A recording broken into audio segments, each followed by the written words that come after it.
Quand nous sommes venus au ministère, on s'est rendu compte qu'il y avait un problème de statistique. Tout ce que je vous donne là, ce sont des statistiques que le grand public ne connaît pas. Et des fois, même à l'intérieur du ministère, on ne les connaît pas. Nous nous sommes convaincus que pour prendre des bonnes décisions de manager, il faut avoir des chiffres. Moi, n'importe quel ministre de l'enseignement supérieur doit pouvoir dire combien lui coûte un étudiant.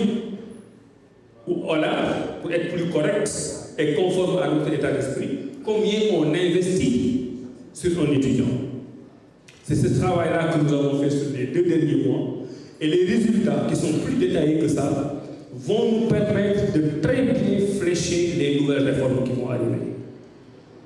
Damay faral di wax ne un borom kër quel que soit loo am ci alal mu man ak mu ñàkk man boo yeewoo sa kër te xamoo ñaata nit ñoo fa yeewoo sa dépense mënul normal soit di nga joxe lu ëpp wala nga joxe lu yées bu la wóoree leen ne kër gi fukki nit ñoo fi yeewoo nga joxe dépense fukki nit ñun bu dee on est dans l'enseignement supérieur et qu'on sépare ce qu'on investit chez un étudiant, si on vous dit que vous avez 300 000 étudiants, mais vous avez du mal à rendre efficients les investissements que l'État fait. Et nous avons fait cette étude avec beaucoup de sérieux. Et nous sommes en mesure de vous annoncer qu'au Sénégal, un étudiant coûte à l'État du Sénégal, ou bien l'État du Sénégal investit sur chaque étudiant par année 1 178 742 francs. 1 178 742 francs.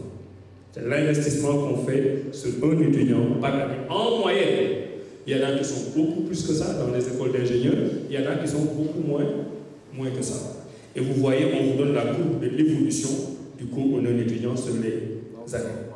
Donc ça, c'est un chiffre fétiche qu'il faut garder en tête, parce que c'est sur la base de ce chiffre-là qu'on va paramétrer les réformes à venir. Maintenant, quand on essaie de faire un breakdown de tout ça, l'étudiant, c'est le social et les études.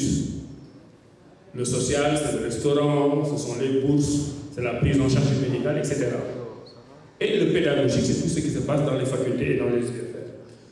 L'étudiant coûte à l'État du Sénégal 542 000 francs 702 par année. C'est ce qu'on investit chez l'étudiant pour qu'il puisse étudier. 542 000, retenez bien le chiffre. Ben, le même étudiant en moyenne, sur les dépenses sociales, coûte 636 000. Donc l'information, c'est qu'on investit plus sur le social que sur le pédagogique. Moi, je ne fais aucun commentaire. Je vous donne les chiffres. Quelle est la logique quand on va à l'université? C'est investir plus sur le social ou plus sur le pédagogique? Personne ne dit qu'il ne faut pas investir sur le social. Mais est-ce que le social, c'est la raison d'être de l'université? Je vous laisse à vos différents commentaires. Mais à ce jour, l'étudiant, du point de vue du coût social, coûte plus cher à l'État du Sénégal que du point de vue pédagogique. Et cette étude, elle est très complète. Hein. On est allé jusqu'à... On sait par exemple combien coûte un étudiant de l'UCAD, combien coûte un étudiant de l'UGB, combien coûte un étudiant de l'ISEP de Thiès. On a tout. À l'intérieur de l'UCAD, on sait combien coûte un étudiant en droit, combien coûte un étudiant en sociologie. On a fait un travail très sérieux. Et c'est ça, par exemple, qui va nous permettre demain, si on veut dire, on veut plus d'ingénieurs. Aujourd'hui, le Sénégal forme 800 ingénieurs par année, 800, avec toutes nos écoles d'ingénieurs. Vous voulez aller où avec 800 ingénieurs par année? Des pays comme la Tunisie, le Maroc, ils sont à 8 000, 9 000, 10 000. Je ne parle pas des pays en développement.